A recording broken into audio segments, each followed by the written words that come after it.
La da da da da da da da da da That's the da one, da. He's back. What's up?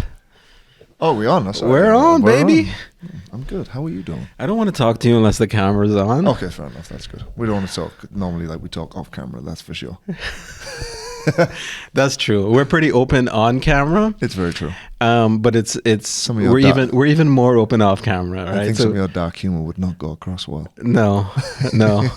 But you're the one with the dark humor, Ronnie. Let's be honest. But that's what growing up in Hartlepool in northeast of England and then being in the military for 12 years will do to you. That's what it'll do to you? It will. So wait, where was this in England that you grew up again? Hartlepool. Hartlepool. Yeah. So it's like Liverpool. No, What's up with the pools? There's no Newcastle, man, where they all Gary talk like this. You can't understand a word they're saying, man. Huh.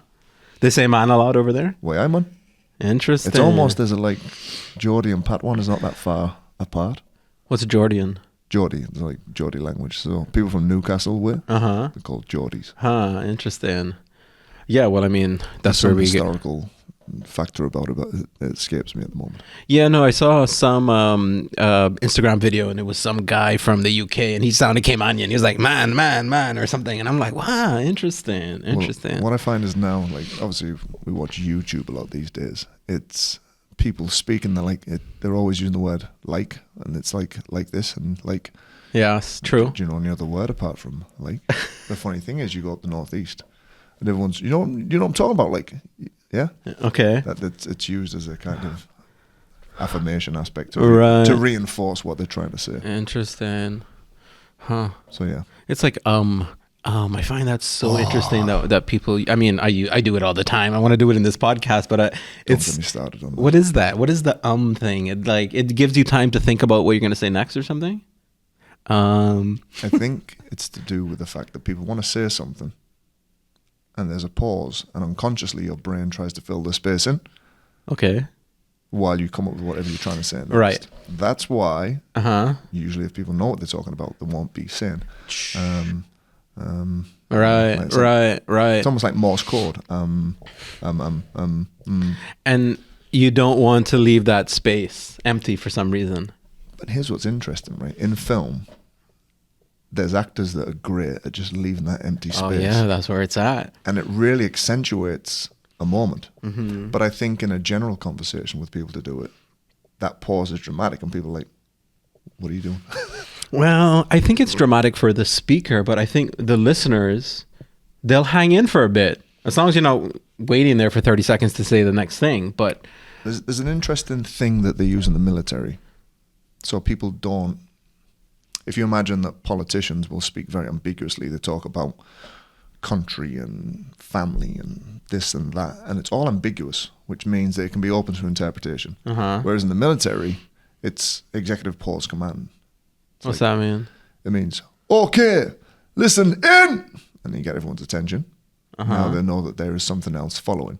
Whereas if you just stood there going, remember Hooks from Police Academy? Okay, if everyone can just please listen to me, and it just gets lost and lost and lost. So when you're monologuing, people just switch off, which is what a lot of politicians do. They monologue. Yes, and you switch off. So you switch off, and then they'll say something like family, unity, country, nation, and that's all you take from it. Whereas the rest is all hypnotic language. I learned that in neurolinguistic programming. What, at the military? No, I learned that stuff afterwards. Okay. NLP was more of an ask communication to get results. Military is far more tell communication. It's like, you do what I say, otherwise this happens. Right. Whereas when I left the military and you were telling people what to do, they were like, well, why am I actually doing that? And it then made me have to think, it's interesting, why am I making you run up and down a hill? So it's me having a tell form of communication had to evolve to, okay, why do you want to run up that hill? Which is a far better question to ask people.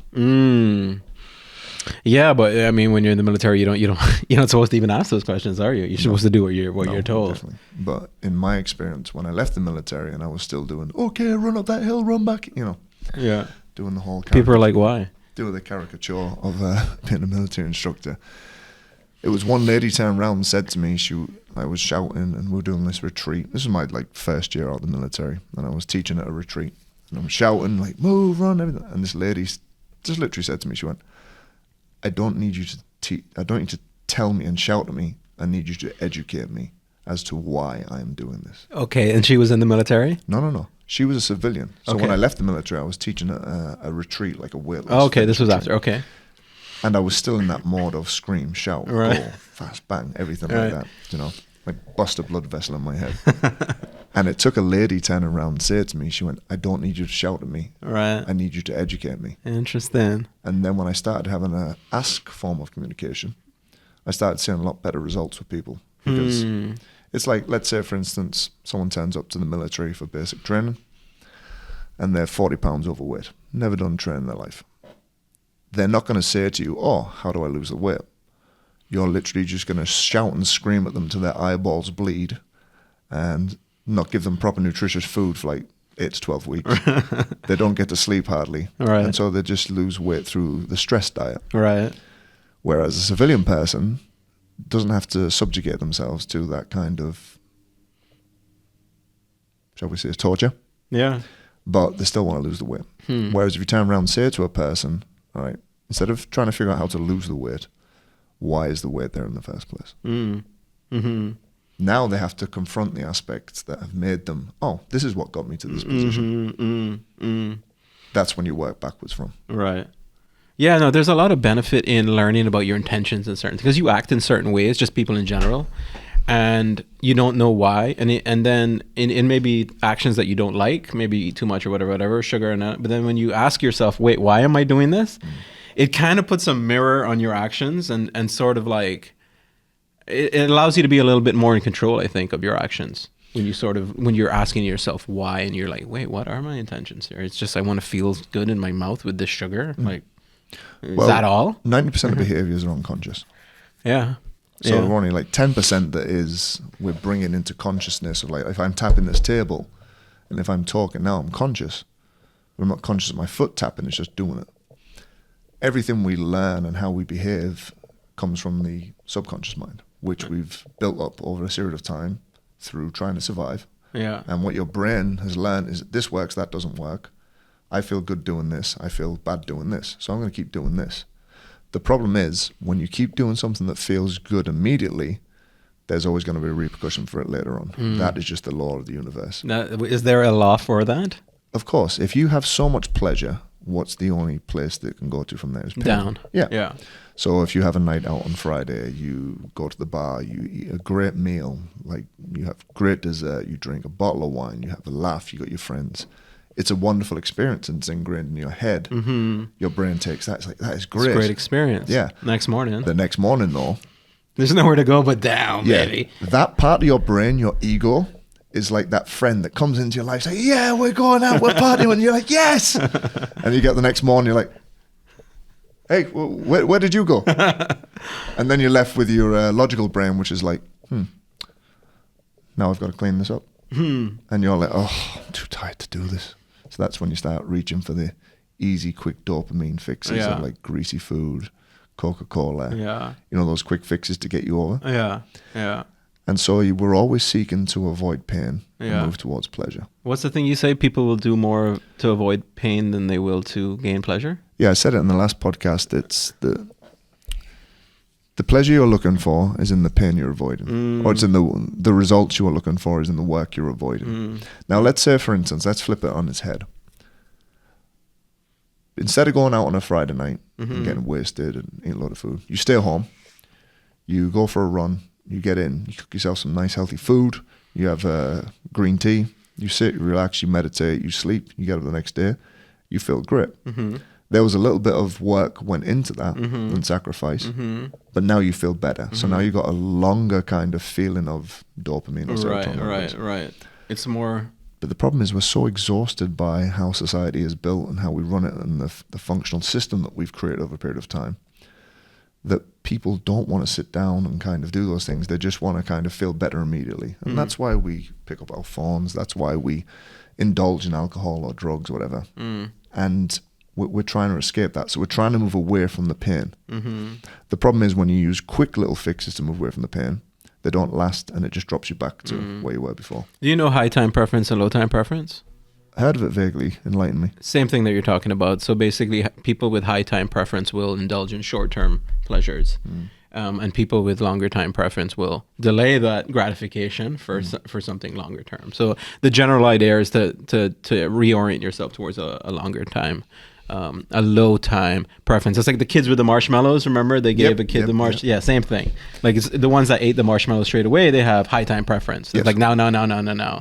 But the far better thing to have is the low time preference to be able to resist and to gain greater rewards in the future by resisting in the present. But yeah, high time preference versus low time preference. That's interesting. And from a psychological point of view, people are saying like nowadays that the attention span of kids is diminishing because of phones and TV and everything like that. So you're getting the quick hit, and that's what people want. I think it's a kind of social thing now across the board. People's attention spans are limited. To that end, people are looking for the quick fixes rather than, okay, well, I've got to spend the next 3 hours cooking meals, writing down my goals, looking at everything. And we're just distracted, whether it's your phones, whether it's your commitments, whether it's your family, your friends, your kids, your dog, whatever it is. So to go on to your, what was it, long term? Low time versus high time preference. Yeah. A lot of people now all think they're on low time because they're just like on their phones or doing work. Everything's become almost online, so to speak. So I think the distraction part plays a big factor in whether people feel that they can delay that gratification. It's like a muscle. If you just kind of do a quick workout and then put the weights down, you don't really get much from it. You think you've done something, but you haven't really. But if you go in, you warm up, you mobilize correctly, you focus on what you've got to do for whatever goal you're trying to achieve or attain, it's a little bit harder there and then, but you've put credit in the bank. Whereas people, I think their attention span is like in debt, out of debt, in debt, out of debt, in and out like that, if that makes sense. Yeah, I might have went a bit skew with that analogy, but no. So what I want to know is like, I feel like probably a lot of what your customers and clients you have to deal with, you sort of need to orient them from that high time preference to the low time preference. And I'm wondering then, is that something that the military taught you to sort of delay those short term gratifications? Because I'm assuming in the military you don't get short term gratifications. You gotta like sweat it out. It's interesting. I was speaking to someone today about the military and the psychology behind it. Is that what the military does is it introduces so much pain. Like it just bamboozles you, takes away your identity, strips you down, makes you just tired, just like Fight Club kind of thing. Yeah, right? Just break you down to like. And then what it does, it slowly introduces little bouts of pleasure. Like maybe you get to lay in for an extra 30 minutes in the morning, or maybe you get to make a phone call in the evening that you didn't get there. So what it basically does, it strips everything down, introduces so much pain that anything outside of that is considered like pleasure. Did you ever see, so you take pleasure in like ordinary things then? Yes. Yeah. Did you ever read the book Man's Search for Meaning? No, it rings a bell somehow though. Very, very good book. So it's about basically a guy that was kept in Nazi prison camp for like years and years and years. His name was Finkel. And the only way he survived was focusing on the little things that made him have more hope. That's because they were stripped down, they were naked, they were emancipated, they had nothing. Yeah, they were under the threat of death every day. So they found not so much pleasure but hope in the little things. If you imagine now, fast forward 90 years, and now we've got so much pleasure around us, whether it's your phones, whether it's your TVs, whether it's your fast food and there's so many things that we're kind of building. It's fast food attention, everything just quick fix. And then we're wondering why kids are more stressed out because they don't know how to handle like pressures and stress. To answer your point about the military removes all distractions. It removes all sense of like ego and worth and strips you down to this basic person that is taught to run through brick walls because that's what you do for your country, patriotism, all those kind of things that are fed into you. All right.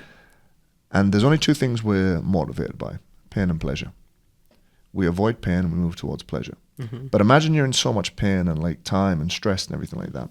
The most minuscule of things like a phone call to your family or, you get to visit the NAFI, which is the Naval Air Fleet, something. I can't remember it now, but it was basically the sweet shop. You would go there and you get like a Mars bar after like 6 weeks of training. You're like, oh my God, this is the best thing ever. Right. But if you imagine that the military is good at making you feel that anything you get beyond that is a privilege. Right. So it kind of breaks you down to a point of acceptance. Right. Then it also introduces you to the fact that you can push yourself above and beyond what you think you could. Right. If you're just left to your own devices, you probably can't. Right. But if you're in charge of 10 people and you've got to get them through an assault course in a certain amount of time, otherwise you don't get to go home that weekend. Right. All of a sudden there's a pain factor associated if I don't win this. Right. But if I do win it, there's a pleasure. So pain and pleasure are your kind of north and south poles. Right. Does that make sense? Yeah. You're sort of like in between there.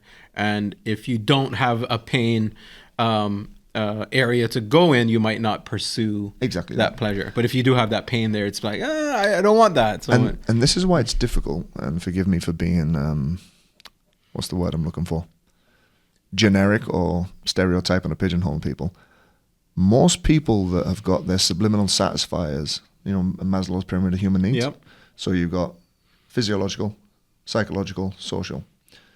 If you got food, water, and shelter, right, and you've got the means to get food, water, and shelter, and income, and you have a social network, or whether it's your family, those three things are all put in place. You no longer have to strive. You're not in survival mode. Now you can thrive. If you imagine that people are just trying to get from A to B every month, paying the rent, paying their bills, covering the cost, keeping food in their stomach and their kids. They don't have mental bandwidth to be, do you know what? I'm just going to go to the gym. I'm thrashed, I'm tired, I'm working 3 different jobs, but I'm going to go and work out. Or I'm going to now cook a really healthy meal. There's so much of that kind of pressure on them that they just get whatever they can get. And so the non-essential things like the gym, socializing, doing things that are going to push them above and beyond goes out the window because you've only got so many, pardon my French, so many fucks you can give about things. And under stress, we do what's easy rather than what's right. So that's what the military taught me. The military taught me was that if you work hard, extremely hard, you can achieve things. But there is a price to pay because physically or mentally you will pay for it. That's the balance of the universe. But I would rather suffer from doing something than suffer from doing nothing. That's fucking great. You have these one-liners all the time, right? But that's a good one. No, but I would rather. Hold on, let me repeat it because it made a lot of sense to me. But there's more to it. So it's this. There's a very good quote. Hold on, say it. Say it again. You'd rather suffer from doing something. There's more to it. Okay. In life, yes, you don't get to choose if you suffer or not. You only get to choose how you suffer. Right. And I would rather suffer from doing something than doing nothing. If you sit on your ass watching Netflix, scratching your balls all night and eating ice cream, it's great. Maybe once or twice a month if you deserve it. But if you repeat that behavior, there's a culmination. Yeah. So at the time, feels good, goes back to the pain and pleasure thing, but there will be a repercussion. Yeah. Yeah. Whereas if you get up and go running, you're going to get tired, you'll be out of breath, you probably get bit by 1,000 mosquitoes. Right? You might run into Kirky on the street. As I did a few times. Nice. I've seen him recently. Yeah, I've seen him. He looks good. Looks good. And so like I say, you're going to suffer. You just have to choose whether you're going to suffer from doing something or suffer from doing nothing. And the pain from doing nothing is worse because that's where people fall into the anxiety and the depression and the existential crisis. It's like, and I feel like, a lot of people today, a lot of kids, like you were saying, they're anxious or whatever. I think part of it is because that bottom layer of Maslow's need is already taken care of for them. And maybe even the second layer, through the community, through their family, they have the base things that they need, but then they don't know what the psychological or whatever the top ones are, like your main purpose, your main focus. They haven't figured, self-actualization. They haven't.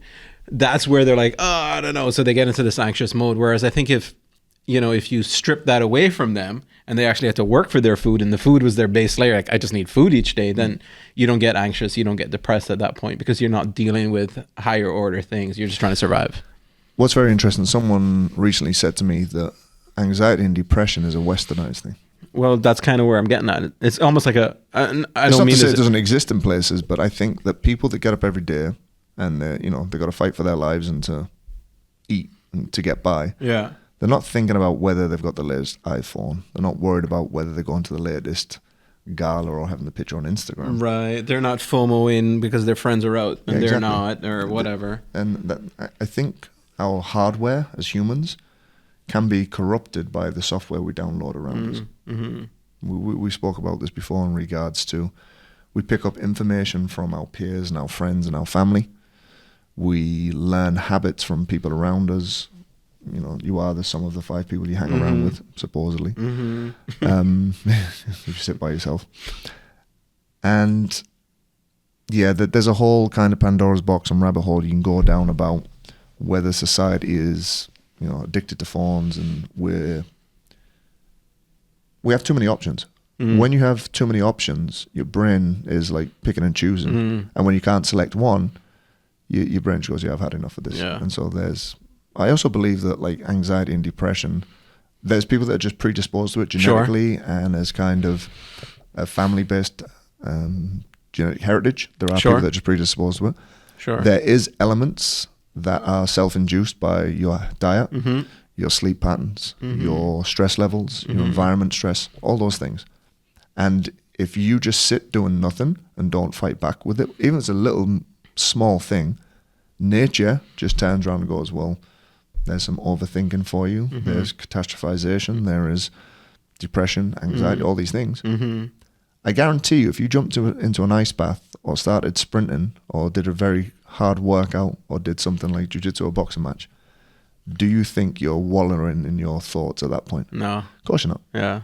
So you need something that basically snaps you out. Right, That's not to say, for anyone watching or anything like that, that's a generic cure for things. It's just something that I would find exercise, sleep, nutrition, all those things. If you put those in place, that's contributing factors. Like Warren Buffett says, it's the compound. People want to get rich. Right. No one wants to get rich slowly. Right. Same thing with fitness. No one wants to get fit slowly. Right.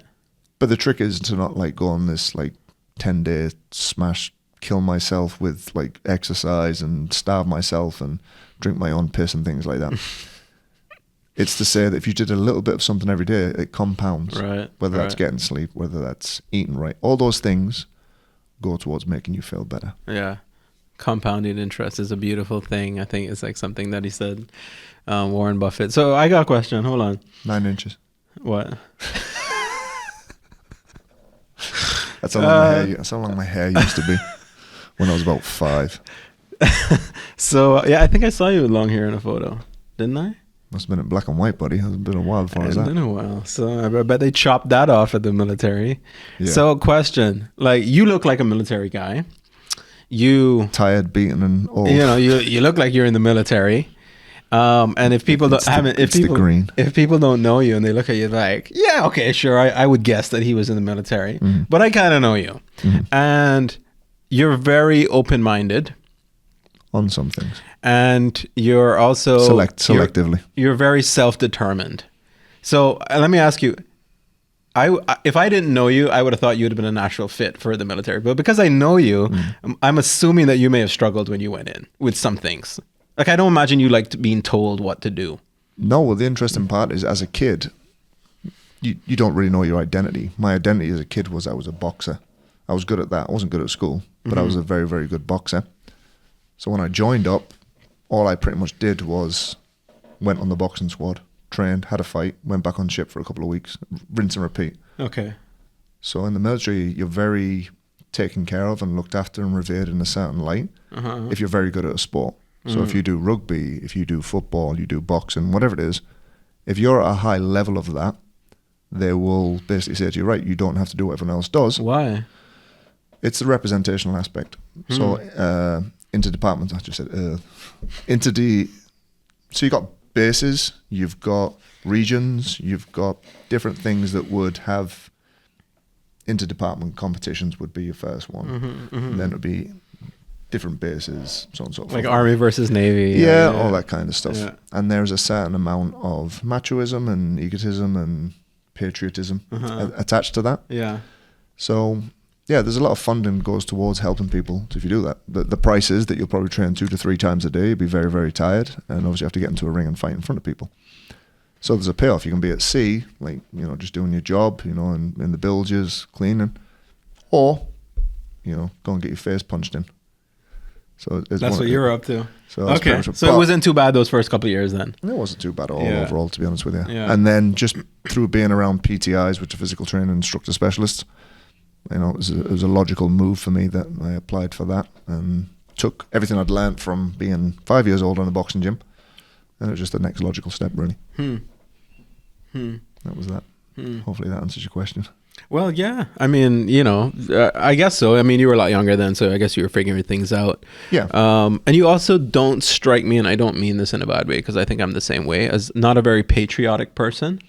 You're more of the global mindset is where I'm going with, as opposed to England versus everybody else. Am I wrong about that? When you're young, you don't, like I say, I'll go back to the identity part. You don't have an identity, and you're trying to find your identity. Yeah. The military is very good at stripping everything down and giving you one.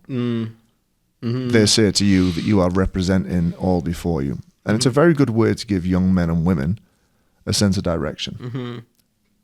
You ever heard the expression, if you don't know where you're going, any path will get you there? Mm-hmm. It's the same thing. I originally had no prospects. And so I through a series of events, ended up joining the military.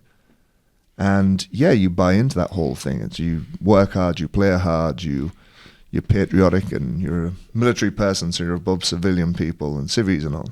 And there's a whole it's a tribal aspect that can be applicable to many different things. You can be tribal for a football team, you can be tribal for a military. Which you are.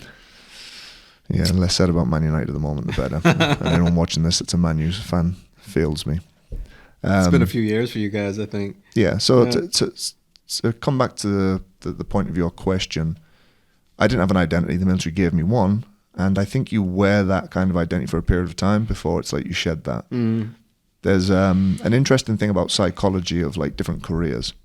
People struggle to move on and try new things when they label themselves as a military person or they are a boxer. I look at everything now and I go, I'm not a boxer, I have done boxing. I'm not an actor, I have done acting. But when you solidify your personality and you place all your traits and you solidify it into this identity, that's where I think people struggle. And I was lucky in the fact I got out after like 11 years. It was enough to kind of give me the platform I needed without building too much structure where I couldn't leave it. So what was it like leaving? What made you decide, and what was that process? Came to Cayman. Really? Yeah. So straight from the military? No, so funny story. Basically in my in my second to last year of being in the Navy, I was, at weekends, I was working at fitness retreats. And a lady from Cayman came to one of the retreats. And Why? Which lady? She was trying to lose weight and get in shape and feel better about herself. And she was injured. So I spent a lot of time with her focusing on how to, do other things that you didn't need to destroy your body to get fit, and, NLP, all those kind of things. She liked it, and she went, oh, listen, I have a home in the Cayman Islands. Would you like to come over and you can train me and my husband? I'm like, awesome, I've never been to Spain before. True story. That's funny. My geography wasn't always the best. Anyhow, so I came over in December 2008 and I did a month here, and I looked around and I was like, okay, this is how real people live. Like, it's not just some enclosed, this is the best you'll get, this is all you can do. Because the military is very good at doing that. It's like there's nothing out there for you. Like I say, you download the software of people around you. And I looked at it. I'd spent a month here. I really enjoyed it. There was great people. I just seen a gap in the market for what I could do. And I put my notice in and came back a year later on. Oh, yeah? Yeah. So when you came in December, you like trained them or whatever for like a month? Yep. Yeah. And that was that. That was, my head was turned, and I realized that everything you're told and maybe is put onto you by people around you isn't always the best thing to do. So to come back to your question about being told what to do, it's good to a certain point. But I think you just reach a stage where you're like, maybe I just want to try something new. Maybe I'm 29 years old, and if I don't do it now, I'm never going to do it. And so you just gave in your notice to the military? What's that like? That was pretty straightforward. Yeah. Pretty straightforward. And it's just like a regular let go? It's not like... It's a 12-month window. Okay. So you have to give them 12 months notice. Wow. Yeah, you can't just go out the next day. Wow. But you get a year to plan ahead, and you do resettlement, and they pay for you for your education and things like that. Really? So it's good. Listen, I always say there's two good things I did in life. The first thing was join the military, and the second best thing was leave it. Yeah. Huh. So you came to Cayman? I did indeed. I met you fine persons. Yeah, many years later. Wow. Yeah, so I arrived in Cayman. I came in 2008, 2009. It was New Year's. I went back, I did about another 6 months, handed my notice in. So that took me into like 2010. And then I did 6 months in the UK and then came out here officially in 2011. So next year is my 15th year. In Cayman? Status. Wow. Hopefully. I'm going to apply for it. You know Cayman in yet, or? You know Cayman yet? And more going to tell me you asked you something. Man, you Cayman in, man. Yeah. You could run for politics. Do you have to be born in Cayman to run for politics? Yes, do you know? do. Yeah? Okay. Too bad, Ronnie. We'll see. Yeah, I've got a Corgi on the way. Yeah? He's on the way from what do you mean? Europe. Is that right? Yeah, we've got to do the whole DOA application thing. Huh. So Cayman's, do you know what? Cayman's, for all the kind of stuff that people say about admin and not being done, Cayman's like locked down in regards to importation of like dogs and animals. Is that right? They got that on lock of all things? That's locked down, that's for sure. Like Alcatraz. Yeah. Yeah. It's the process for things like animals, bring them in, is very diligent.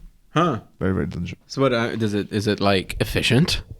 I would say it's efficient. There's a lot of it, but I understand why. You know, it's a rabies-free country, and the last thing you want is to have rabies in. So a few hurdles to jump through, but understandable why you do. So how long has it taken so far to?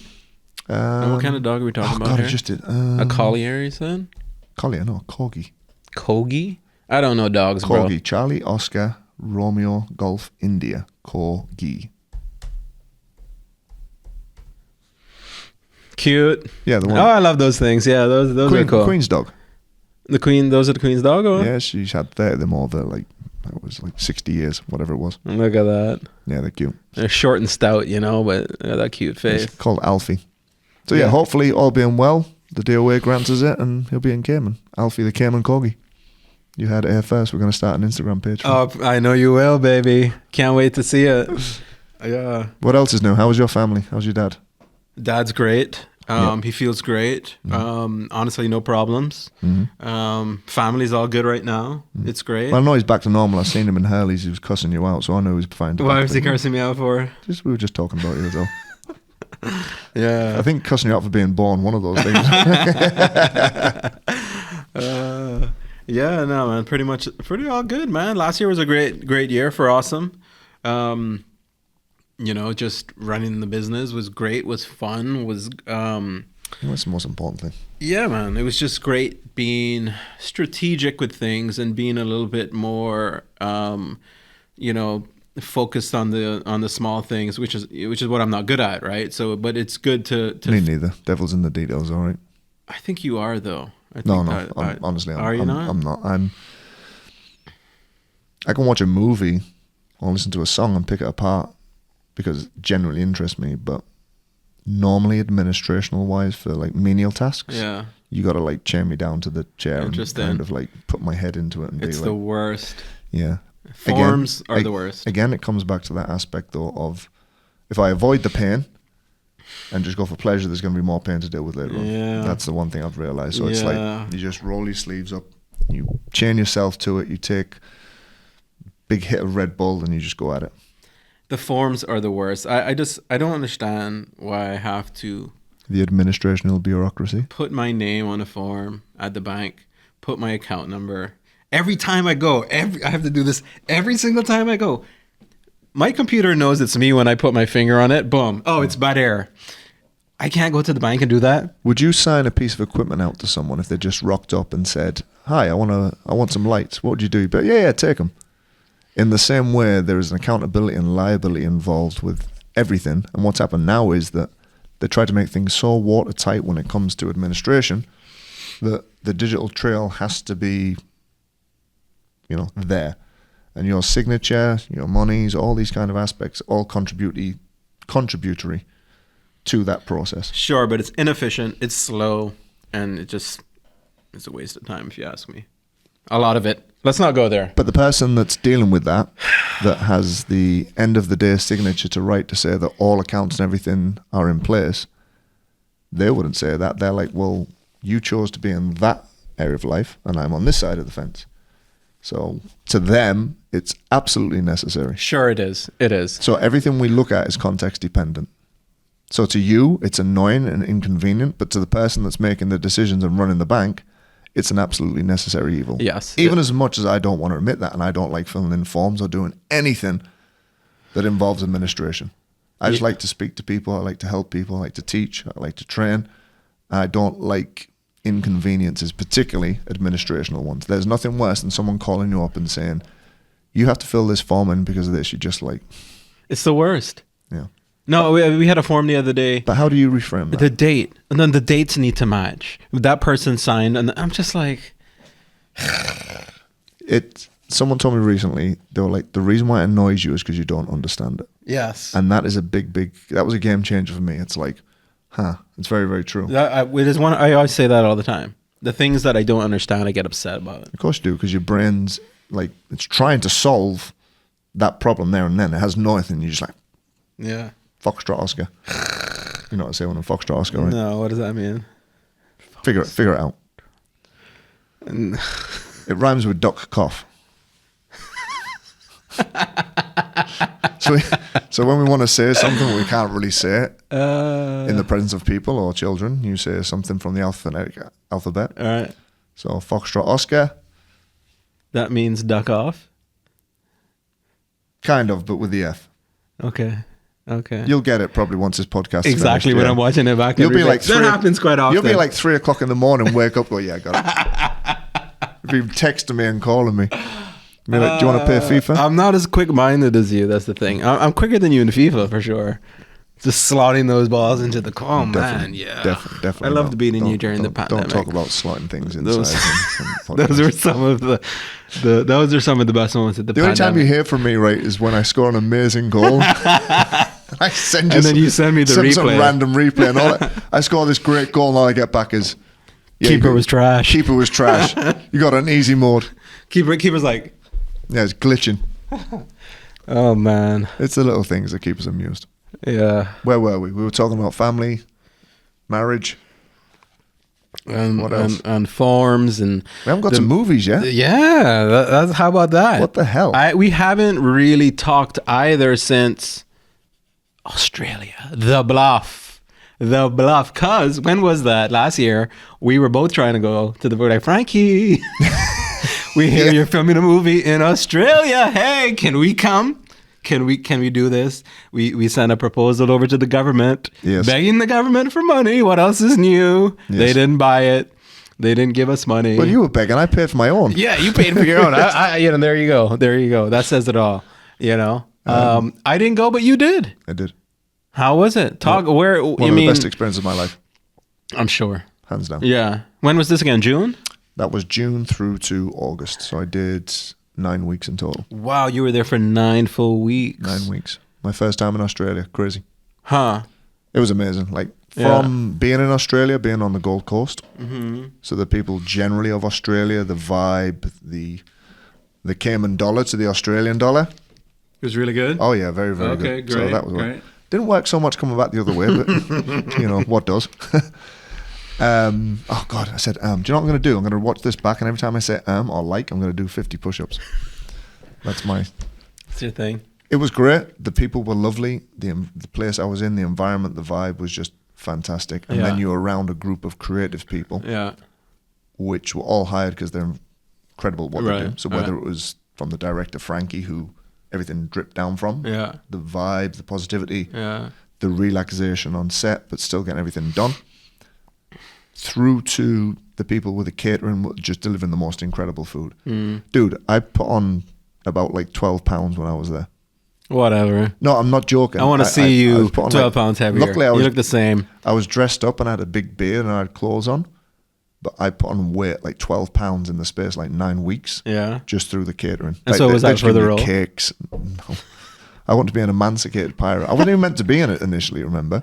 I was going out there to help with the nautical element of it because it's pirates and navy and things. So I went out there as a advisor, nautical naval advisor, so to speak. But when the camera sees you, the camera's like, this guy's got to be on camera. No, it happens every time. They're like, he's got a face. It happens every time. Every time there's a movie going on, a producer sees you and was like, who's that guy? Can we get him on camera? It's the same thing when we did The Devil You Know. He looks like we could punch him in the face. He looks like he climbs chimney sweeps. That's what it looked like, by the way, in the new film. Yeah? The Bluff? Yeah. Like. So, wait, hold on. Tell people about The Bluff. Because Yeah, a lot of people in Cayman don't even know about The Bluff. All right. The Bluff is a forthcoming film directed by Cayman's very own Frankie Flowers in association with Amazon Agbo Pictures. If you don't know who Agbo are, the Russo brothers, the gentlemen who directed Civil War, the Captain America films. Mm-hmm. They also did The Winter Soldier and then Avengers Endgame and Avengers Infinity War. And they're about to do the Doomsday one and Secret Wars in the near future. So they're like visionaries. So is this a Caymanian film? It's a film about Cayman in the 1800s when piracy was at its most poignant, I would say. Mm-hmm. And it tells the story of a lady called Ursel who has a history, shall we say. Mm-hmm. And pirates invade the island. And I don't want to give too much away, but think Die Hard on a desert island. Sorry, Die Hard in Cayman. In the 1800s. In the 1800s. Nice. With historical accuracy to a certain degree and modern action. With a great story throughout it as well. There's a couple of twists. So is Cayman going to like the film? I think anything that Frankie does, people are going to like. That's my spin. It's a big movie. It's a big action blockbuster. You know, you got Amazon behind it, which tells you everything. You got Frankie directing it. Some awesome producers. Incredible cast. You got Priyanka Chopra, Carl Urban, Tamora Morrison, me.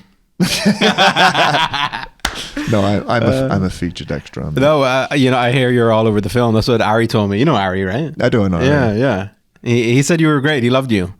We filmed with him in October, right? You That's know right. that? Yeah, Were you supposed to come by or something? I was working. You guys. Oh yeah, you met up with Ari at one point. So Yeah, Ari and Frank, we met. We had dinner. We had a chat, and we filled a few bits and pieces in regards to audio and dialogue. Did you? Okay. Yeah. Okay. And then Frankie messaged me the other day. I did some more audio. Oh yeah. Okay.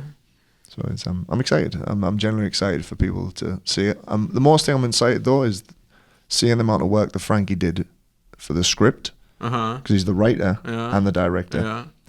But he was hands-on with everything, like morning, noon, and night. He just didn't let up. And, you know, I spent a lot of my time like chasing around saying, Frankie, eat this, drink this. Just, you know, trying to keep his energy levels and stuff up. Because he was just like on fumes some days. Yeah. So kudos to him, man. He put the work in. And he's still doing it now. I mean, obviously you speak to him. Yeah. With the post-production stuff. Yeah. So I'm excited. I'm genuinely excited. So the stuff that I've seen on the day. Yeah. And some of the set pieces, the dialogue in some of the scenes was fantastic. Yeah, it's. I'm hoping to do a big premiere or something down here so the people that came and get to celebrate it. Me too, man. Me too. I think they said they're going to do it, right? Premiere. So hopefully that happens because I think still a lot of people that came on don't know about it, but I think that this will be the film of Cayman when it comes out. I think any other film, The Firm, whatever, and I think it's going to be eclipsed by The Bluff. Well, this is about Cayman. Yeah. And I get that there was a little bit of rumblings. People weren't happy it wasn't shot in Cayman. But when you see the sets that they had to build, the size of the sound stages, the amount of people they needed to be running everything. I mean, the films that we shot here 4 years ago were big to a certain degree. But this is next Even level bigger. next level bigger. Yeah. So they had to devise a lot of stuff and have the manpower and the people to be able to do that. And I can honestly say, without giving anything away, the things and the sets that they built and what they did to represent Cayman, people will love. Right. Exactly. I think people will love the little bit that I've seen and the little bit that I know. So I think that's something. It's something really exciting. hard because obviously I don't want to. It's not my place to say it and give too much away. Just know the amount of work and effort and love that went into it from Frankie's point of view and the people around him. No stone was left unturned. And I was just very, very fortunate to be a very, very tiny part of that.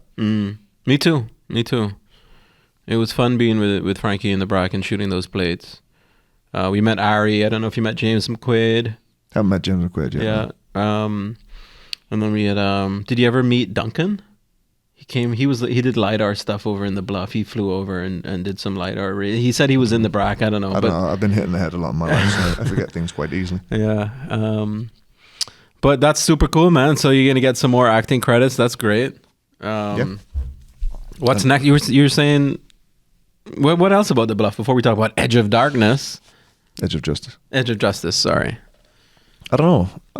like I say, it's not my place to really talk about it. I can only say the experience I had was wonderful. The people that were involved in the film, hugely knowledgeable. Like the DPs, like Greg, everyone knew their job like that. Like the stunt team, guy that I was working with, Kyle and Sam, just incredible people all around. I had the 9 weeks went by very quickly. Because every day was kind of like, okay, you get up, you go, you get into hair and makeup. Well, makeup for me, not so much hair. So I was in and out quicker than everyone else. And yeah, just a wonderful, wonderful experience. That's all. Cool, man. Well, you deserve it. You deserve it, bro. So what's the next film?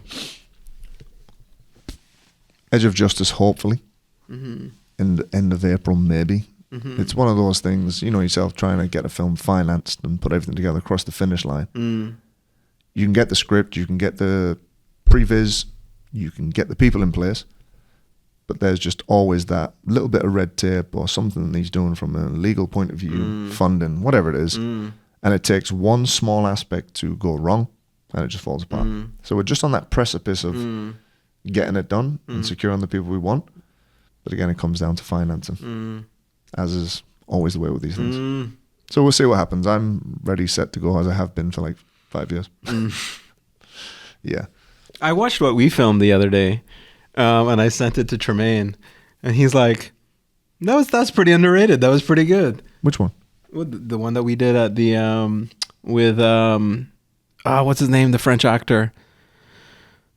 Sebastian Vulcan. Yes. Oh, right. I forgot about that. Yeah. The little proof of concept. Yeah, it was actually pretty good. I rewatched that. Like it all cut well. It was fun. I've got that on a sizzle reel. Do you? Yeah. I mean, I've always wished that I could share that, but we can't. Nope. Yeah. That's the downside to it. Yeah. Maybe when the film comes out. See, we produced a lot of content that you see, but then we produce a lot of content that you don't see, you know. Very true. And some of the stuff that you don't see is pretty good sometimes, like that one. It was all right for what it is at the time. Yeah. We're driving the Hummer around and trying to do skids. Yeah, exactly. Huh. But so, I think unless you explain the story, it wouldn't make sense to anyone. It's a very small snippet that, unless you know the surrounding story to it, it wouldn't really make sense. True, it wouldn't. Which means that we probably need to work on the dialogue and the exposition. Your favorite part. And you said the word exposition, not me. But, that's right. I remember you were pretty upset with us when we finished that cut. I can't remember. Yes, you were. You were upset because we cut out some of your lines. Don't cut out Ronnie's lines. Frankie, you listening to her? Don't cut out his lines. He's not going to be happy. I've only got 2 lines in this one. It's perfectly fine. Okay. Well, but you're all over the film, apparently. I haven't seen anything. I remember being stood next to the main actors a lot as I play this military type. Yeah. I don't know. It's Ronnie. I don't know. Let's just put this guy in the frame. There you go. Now the frame looks better. Yeah. Priyanka looks great and everything, but can we get Ronnie in that corner? I'm for decoration. It was just a pleasure to be a part of, and probably one of the best summers of my life. Yeah. For sure. Cool, man. Well, I know you'll have many more. And I'm sure you'll be involved in like the premiere or whatever they shoot down here. Yeah, I hope so. What about you? What are you filming next? What are we filming? There's a couple of films I really want to have. Yeah, I always wonder if people actually do make money on OnlyFans or if it's... I'm pretty sure they do. Yeah? Yeah. I guess I just don't know the numbers, right? But I don't have the feet for it. Or the face. But you got the 9 inches. No, my hair used to be 9 inches. That's what I'm talking about. That's what I'm talking about. I don't know where your mind goes. This is a PG-13 podcast, just an FYI. Yeah, I think you can get away with lots of stuff nowadays on YouTube, don't you think? I think they just curse on like There's only CNN 5 and people Fox probably now. watch this because they know I'm on. It's true, actually. Yeah, that's true. That's the good thing. But what are you doing tonight anyway? Tonight, I'm going out with my cousin. Oh, nice. What are you up to? You want a link? I'm going to a housewarming party. Yeah? Yes. Where's that? Who's over that? in Crystal Harbour. And he said Crystal Lake, which is where Jason Voorhees killed people. So definitely not in Crystal Lake. Crystal Harbour. Crystal Harbour. Huh. You know, that makes me want to bring up a topic. Do you want to talk about that? Which one? Somebody that used to live there. Mm-hmm. That was pretty crazy what happened. Are we talking about the same thing? Yeah. Okay, yeah. Will Santor, right? Yeah. Well, I mean, did we even talk? Have we even spoken about that? I don't think we have. No, I don't think we are. I think we messaged. We messaged and I asked you if it was true. And again, goes back to that conversation we had at the start about is how much stuff do we take on? How much does each person's brain capacity and emotional capacity reach before that override switch kicks in?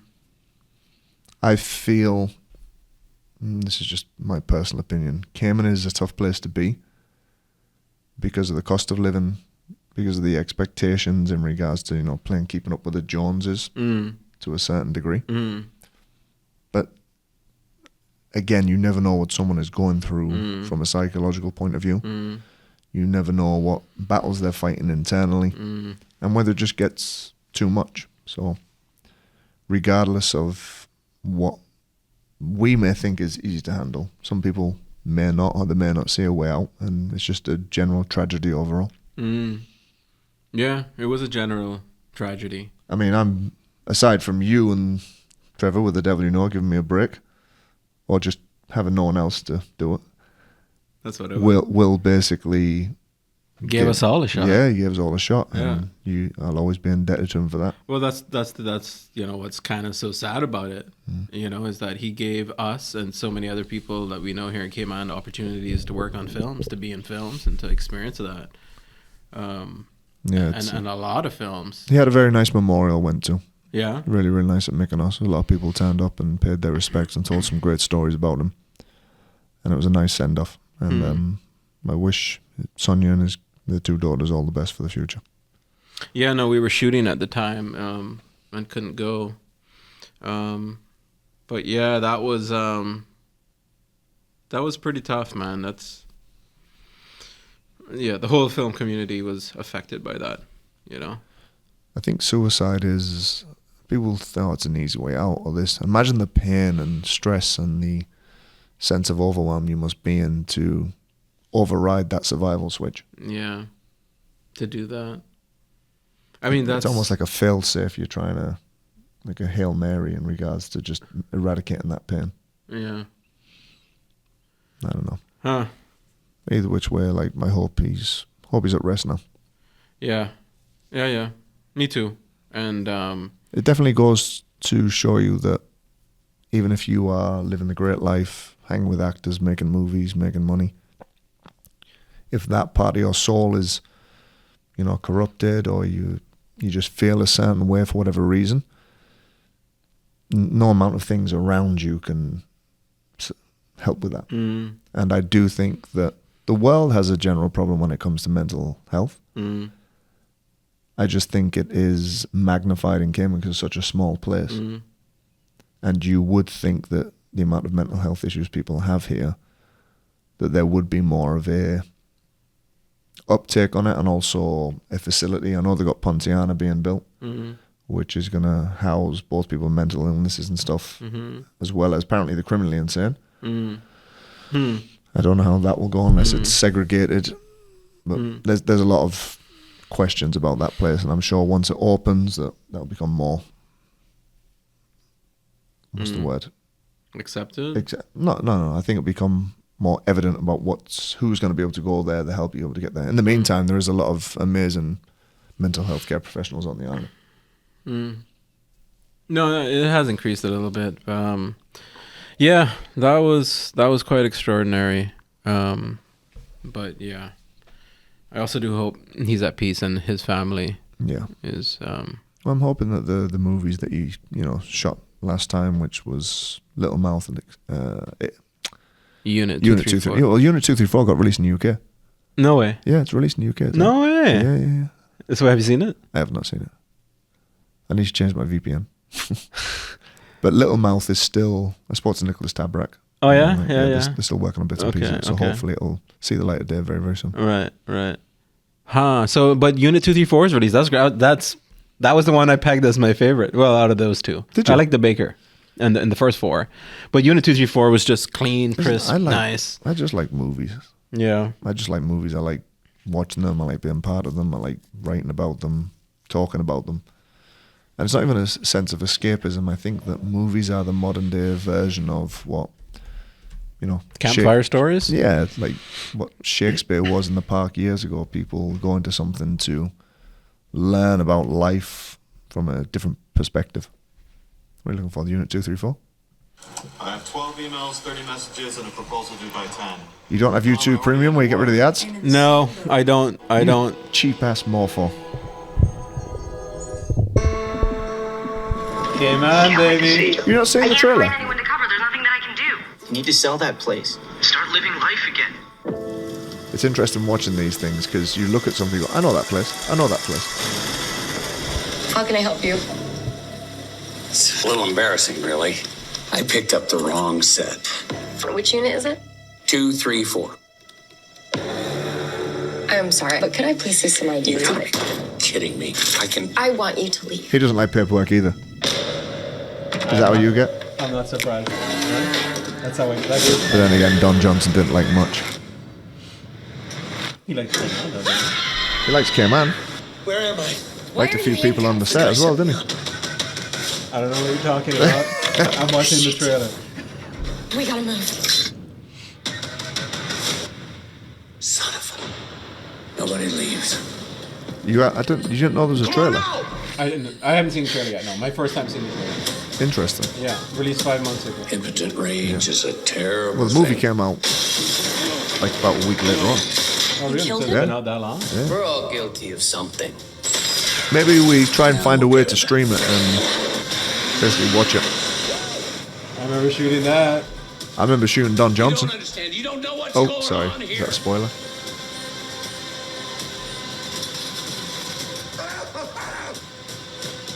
Yeah, I got to drive the police cars and I remember that scene where you were driving. Just couldn't leave well enough alone, could you? Cool. yeah, September it was out. It was a while ago. Filmed in Cayman, baby. See? We could film stuff here. But that's a shame that it flew under the radar of having a release. Yeah. That leads into the whole world of distribution rights. Which Yeah. I have no. Which I think is like the big mystery with It's like movies. a snake's wedding. That stuff. What does that mean? It's just like. Yeah.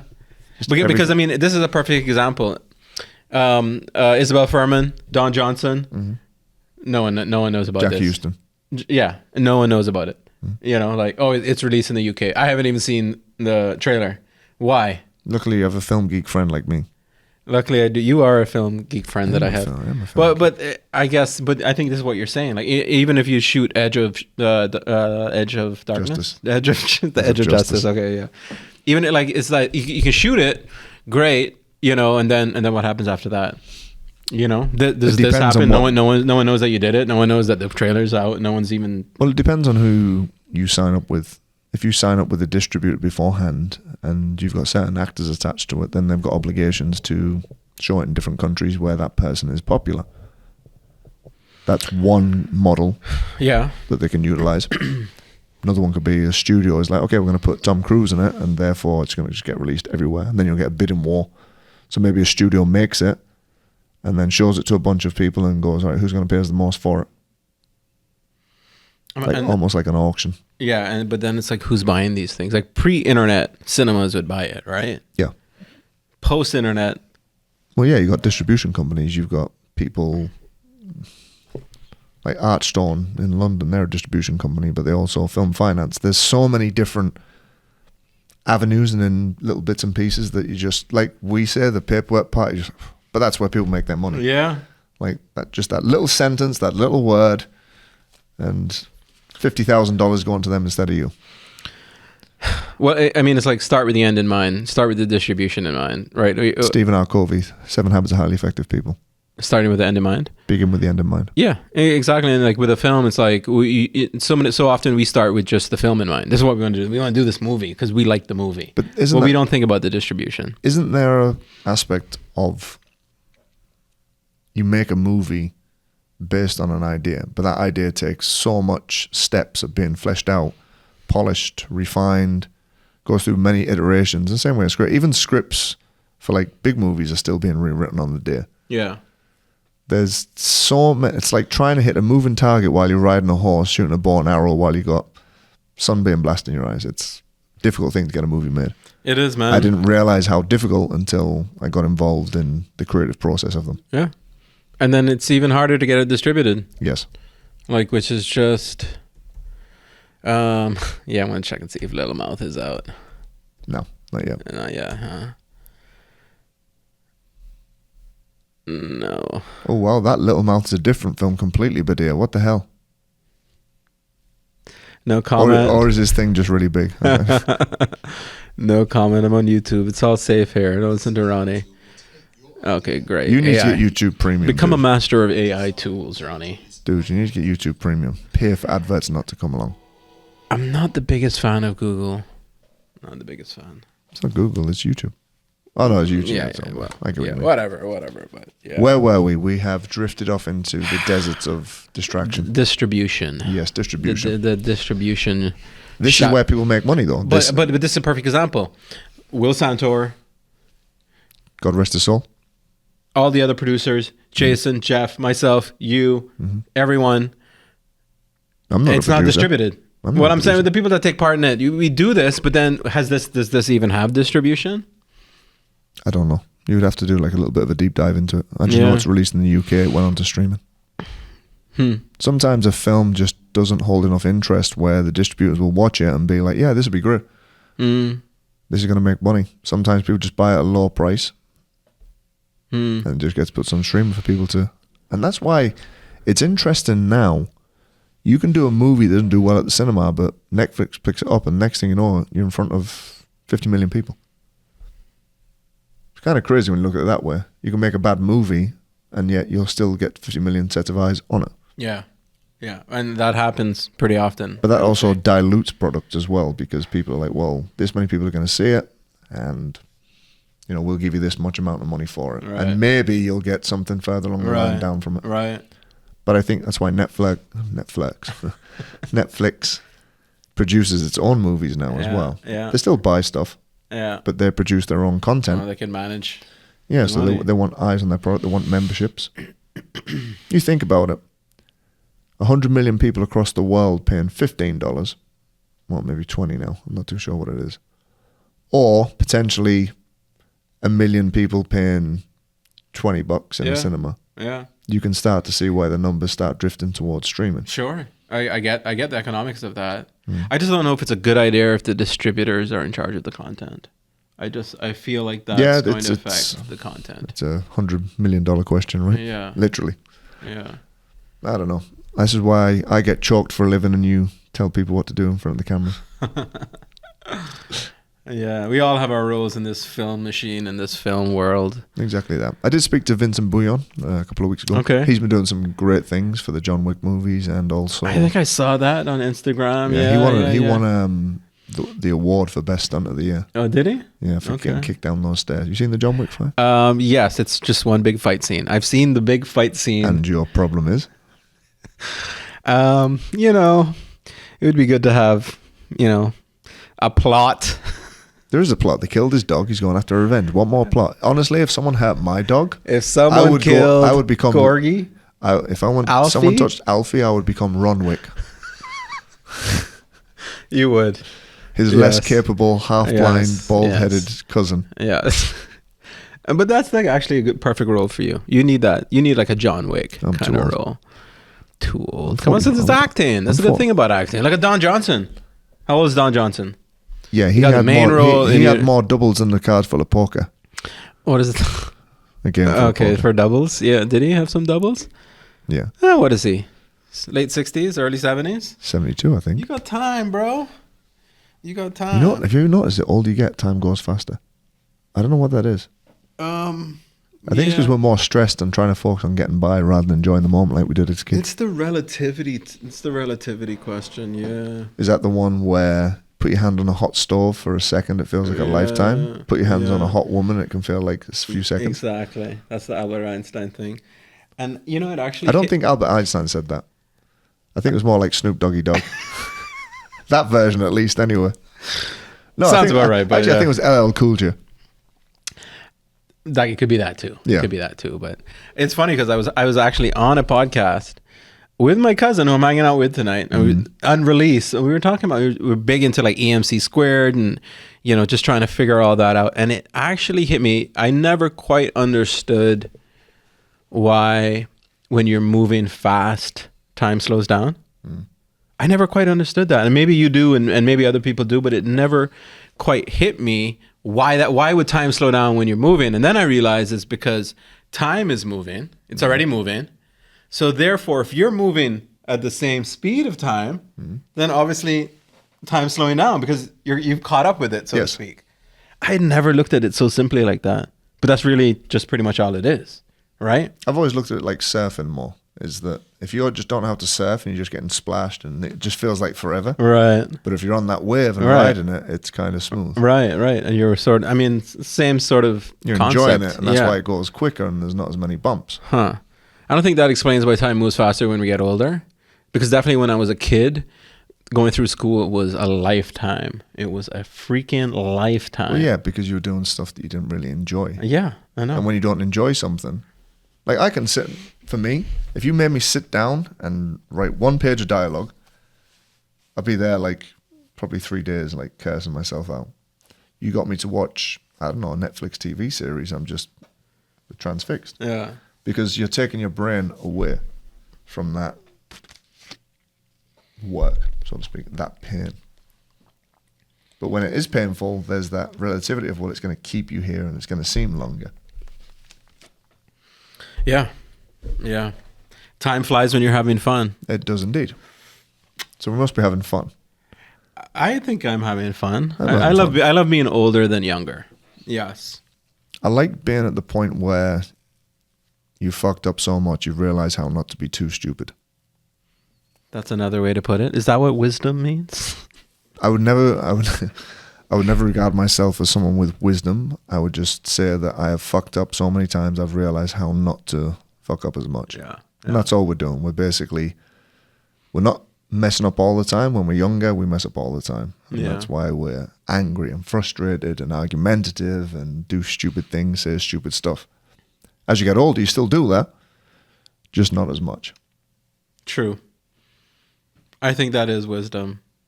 Yeah, that's, I mean, you can learn from your mistakes, but you can also learn from other people's mistakes. That's a lot harder to do. It is, because you're not going through the pain factor. And as we said in the last podcast, pain is the best teacher. Yeah. No one wants to attend the lessons. Huh. Is that what we said in the last podcast? We did. I was one of the 6 people that watched it, so I watched it back. May have been 4 because I watched it twice, so. Yeah. So what stupid things did I say today? Huh. Yeah, you were the first podcast I ever did. I've watched the other ones since you're done, like yeah? Quincy Jones and not Quincy Brown. Quincy Brown. Quincy Brown, Yeah, but definitely not Quincy Jones. Yeah, that would have been a hell of a coup for you to get him down here. And you've had like Matt Brown on. You've had is it Eugene? Daniel Connolly, maybe. Yeah. Not Eugene. Haven't had Eugene on yet. That's a good one. Yeah. No, Giovanni. Yeah, Giovanni was on. Giovanni, you know on? Giovanni? I do. Yeah. Yeah. Yeah, you had a couple of good guests. Yeah, man. Am I the person that's like second time around? You're the second time around, yes. Oh, well, you're getting desperate, right? Yeah. Yeah, like recycling crap now. Recycling my material. This is it. It's only going downhill from here. Well, I think what would be interesting is that later on in the year, hopefully this year, The Bluff is released. Yeah. Maybe we'll maybe get Frankie on. Yeah, he said he'll think about it. It's just very hard to pin down because that guy's like here, there, everywhere. He's hard to pin down, for sure. Yeah, he is just like a pinball. Boom, boom, boom, boom, boom. That's actually a very good description, I think. What do you think of? He's got a lot of commitment when he's in Cayman. He's got his friends, he's got his family, he's got business, all that stuff. So you can imagine that when he gets here, he's almost got an itinerary to a certain degree, and he has to say no more than he says yes. Yeah, I mean, and like people know him as well, and that's a little bit much sometimes when you just kind of want to be by yourself. Maybe it was interesting watching him. I'm sure he won't mind me saying this if you're watching. When he was on set, very, very rarely was he like, I don't have time. He was always had time for people. There wasn't a frantic set. It was a very Cayman vibe. It was that kind of chilled, relaxed, we'll get it done. Right. And that fed down in amongst everything. And there was a large, I would say almost all of the personnel said the same thing, that he's such a great guy to work for, and the environment and the vibe that he set was infectious. Very relaxed. But you know Frankie, so you don't really expect anything else. But that's because we know him. Whereas I think a lot of these production companies used to almost like dealing with tyrants. Right. And he's the furthest thing from that. Yeah, Not to true. say when he didn't want something done. Right. You know, he was affirmative, but never did he once have to like raise his voice to get anything done. Right. He was. No, that's true. He's very good at not raising his voice and stuff like that. And I think that's a very good sign of leadership. One of the best ones I ever heard was true leadership is getting people to do what you want them to do for their own personal reasons. That's true. You think about it from that perspective. It's like that lady. I was telling her to shout and like run up the hill, you know, drag that tire, and she just went, I need to be educated, not decimated. All right. At which point you now ask, okay, what could I do that would inspire you to run up that hill? Which is you're going to get far more done. You asked me earlier on what the military taught me. It's that you can get a lot done in a short period of time through fear and pain and consequence. But it's not sustainable. Because eventually people just become numb and desensitized and they don't respond anymore. In the same way, if you just like beat and shout at a dog, eventually it's just going to like lay down and not want to do anything. But if you inspire people and if you give them a reason to do something in the long term, you can get more done over a longer period of time. That's what it taught me. Yeah, I feel like it's that low time preference thing again, you know, just building slowly but surely, you know, as opposed to, but like, you know, like Warren says, no one wants to get rich slowly. No one wants to get fit slowly. No one wants to lose weight slowly. And in the society we live in today, where everything is a quick fix, pick up my phone and do this, and this, you're fighting a large tidal wave of psychological brainwashing, so to speak. It's true. It's true. If that's the word I would use. I mean, psychological brainwashing. I think a lot of people, no matter where you are in the spectrum, I would say cognitive influence would be the better way. Psychological brainwashing sounds a little bit far-fetched. Yeah. Sounds like something Cold War Russia would implement. To my Russian friends, that's just an analogy. Don't come after me. Disclaimer. Yeah. Huh. Awkward silence. I'm trying to be like those actors who... No, don't. It's like pregnant with meaning. It's like De Niro just looks. It's like De Niro and Pacino in that scene in Heat, where they sat in the restaurant. Yes, I have seen that movie. And there's all those pauses. But some of the best simple dialogue that strips down these two characters that when they're in their environments, they're just people you wouldn't want to fuck with. But when they sit down into this little restaurant with the world happening around them, they're just two regular guys trying to do what they do, and how they convey that and put across. Masterful storytelling, script writing, but above anything, delivery of the performance. Right. Because there's a lot of pauses and a lot of just simplicity. It's a good movie. Very good movie. It's a great movie. They're doing a prequel to it. Oh, yeah? It's either a prequel or a sequel. I can't remember. I know that there was a book that came out about 2 years ago on Audible. I'm pretty sure it was a sequel, but they won't be able to do a sequel now. Obviously, it's 30 years later on. There's no amount of de-aging is going to help with that. But a great example, again, in dramatic pauses and allowing people to breathe and take in the situation and admire these two people, what they do. Even if you don't agree with Robert De Niro's character, who's a bank robber, or Pacino's character, who is a womanizing cokehead police officer, you admire how passionate they are about what they do, and that feeds on the screen. There's something relatable to them, even though they're just characters on the screen. Amen to that, bro. You played FIFA 25 yet? I have not. Do I need to? Yeah, we need to up your game. So what PlayStation are we on now? PlayStation 5. PlayStation 5 Yes. and 2025? You need to come round. Come on. You're right. It's been a while. Yeah, it's been a while. It's been too long. Yeah. But thank you for inviting me on. I really appreciate thanks for it. coming on. I'm going to come play FIFA. Let's make that happen. Okay, let's definitely make that happen. We'll have pizza as well. And then hopefully we're at a premiere this year of a movie that you are in, and that my name happens to also be in the credits. Let's That's exciting. So. We'll both be in the credits. Yeah. That's And maybe we could pin the pinball machine down, Frankie. Maybe we can. And, We'll see if you bring him in. We'll here. maybe send the link for this, and if I haven't said anything, to get myself taken off or taken out the back. We of, should probably send it to him first. Like, Probably can we post this? Taken out the back of the Flowers concrete, and I disappear forever. Yeah. Cool, man. Well, thanks for coming on. Thank you for having me. And I hope to see you a bit more this year. And by the way, I'm not running out of material. I was like, you know what? It's been a while since I spoke with Ronnie. I know. I like busting your balls. And I'm like, let's record these conversations, because that's what people are doing nowadays. They're recording conversations and putting them out there, and people just find them interesting. Thank you to those 3 people who will see this. Myself being one of them, watching it back. And I'm the other, right? So who's that mystery third 296 views on the last one. There you go. And 290 of them. We didn't break 300. Come on, Ronnie. Come on, guys. Check out the first episode. We might have done click, that now. Click.